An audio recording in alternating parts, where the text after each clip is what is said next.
is telling, and I'm sure you would have some thoughts or some insight on this. The fan base is looking at this going, look, we see a really good team. We see someone who's playing well at quarterback, but history's telling us this isn't allowed. You're not allowed to be a third-string quarterback and run through the playoffs. You're not allowed to be Mr. Irrelevant. You're not allowed to be a rookie and do all this. What do you say to that fan? Well, actually, he's doing it, so that stuff goes out the window, and now he's sitting there just trying to do the same thing he's done the last 4 or 5 games, and that's do his job. He's a pretty accurate thrower, and he's got a great demeanor, disposition for the position. So, I think he knows that he's surrounded by a lot of talent, and he knows that he just needs to get the ball into the guys' hands and allow them to make plays. And this just isn't all about him. He's got a lot of guys around him that have to do their job for them to be successful. Did you take that same approach in 1990 when you came in very late in the year and you had to come in and take the reins of a team that was great and a team that was destined for greatness? How hard was it for you to step in and remind yourself that it wasn't just about you and you could let the people around you get it done? Well, I think, we were a little different at that point. We were started off the season on fire, but we lost, people don't realize, we lost 3 of the previous 4 games before I started. So it was a situation where everybody had jumped and abandoned ship. And, I was obviously the weak link, but the team itself was on a downward spiral. And so, for us in our locker room, there was never any doubts that we could turn things around. And there wasn't any doubts in my abilities as far as with my teammates. And that was the thing that I think that struck all of us was, we were just waiting for an opportunity. When the opportunity came, we were going to take advantage of it. We changed some things up offensively. We moved the ball around. And 2 of the teams that we lost to previously, we end up facing in the playoffs, and we end up beating them. So we did some good things, but it's not a one-man show, that's for sure. Jeff Hostetler with us here on 95.7 The Game. Jeff, I wonder if you could really go into the memory banks and share this with us, because one interesting aspect of this game for Brock Purdy is that he's facing a team for the second time, the first time in his career. He's never done that. Therefore, they've got some experience, a book, if you will, on Brock. Can you remember the first time you played someone for the second time, and was that more difficult? No, I don't think playing somebody for the second time is any more difficult. When you're in that league, coaches they game plan you. They know your weaknesses, and as a quarterback, nobody knows your weaknesses better than you if you're any good. And so the things you need to work on. The things that they're going to attack you with, and it's a preparation thing. You prepare. Your coaches put you in a good position to be successful if they're any good, and you're surrounded by teammates that all have to do their job. So the fact that they're playing the second time around, I don't see any advantage, disadvantage. I mean, as a player, you get to also bank that kind of stuff so that who you're facing, what guys gave you some difficulty, how they disguise things. So there's advantages both ways.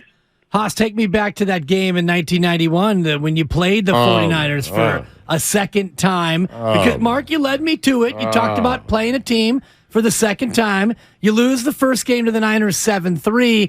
Then you win a field goal battle in the NFC playoffs. What was that game like, that slugfest when you were trying to get to the Super Bowl?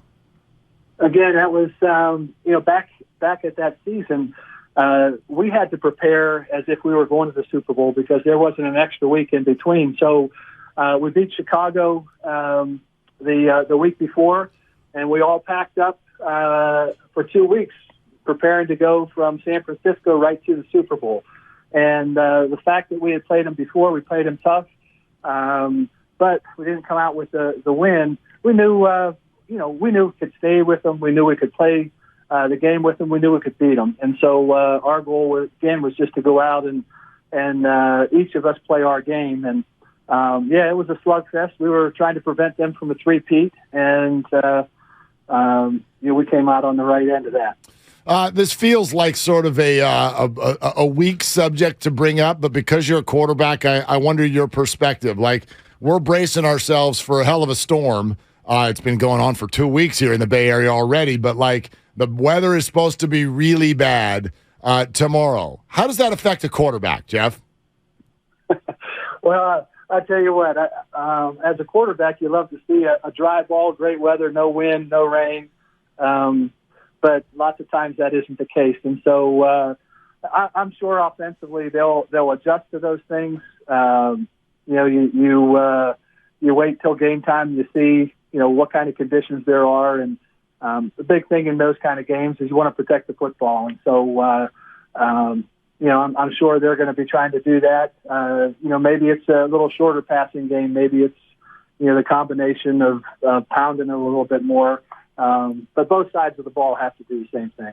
Do you get the sense that the offense has the edge in a sloppy field situation because the old cliche is, well, they know where they're going and the defense doesn't? I don't know. I to be honest with you, I feel like it's just the opposite. I think the defense has a little advantage of it because it's just much more difficult to get the ball where you want it to go if the weather is really bad. So, you look at that, you don't know who has the advantage.